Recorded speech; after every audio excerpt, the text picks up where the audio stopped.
நீங்கள் பார்த்துக் கொண்டிருப்பது நியூஸ் 21 செய்திகள். தமிழ்நாடு செய்திகளை உடனுக்குடன் தெரிந்து கொள்ள நியூஸ் 21 செய்திகளை பாருங்கள். உண்மை, உழைப்பு, உயர்வு. ராணிப்பேட்டை மாவட்டம் வாணியம்பாடி வெங்கடாபுரம் பகுதியை சார்ந்த 40க்கும் மேற்பட்டோர் மேல்மருவத்தூர் ஆதிபராசக்தி கோவிலுக்கு பேருந்தின் மூலம் சென்றபொழுது ஆற்காடு 30 வெட்டி அருகே டீ அருந்துவதற்காக பேருந்து சாலையோரம் நிறுத்தும் பொழுது சாலையோரம் சென்றிருந்த மின் உயர் கம்பி பேருந்தின் மேல் தளத்தில் பட்டதன் காரணமாக பேருந்து முழுவதும் மின்சாரம் பாய்ந்துள்ளது.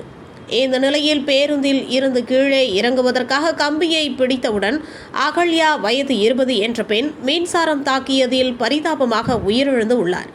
இதனைத் தொடர்ந்து தற்பொழுது அகல்யாவின் உடல் பிரேத பரிசோதனைக்காக ஆற்காடு அரசு மருத்துவமனையில் வைக்கப்பட்டுள்ளது.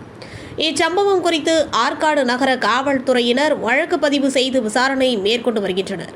மேல்மருவத்தூர் கோவிலுக்கு சுவாமி தரிசனம் செய்வதற்காக பேருந்தில் பயணம் செய்த பொழுது மின்சாரம் தாக்கி பக்தர் பெண் உயிரிழந்த சம்பவம் பெரும் சோகத்தை ஏற்படுத்தியுள்ளது.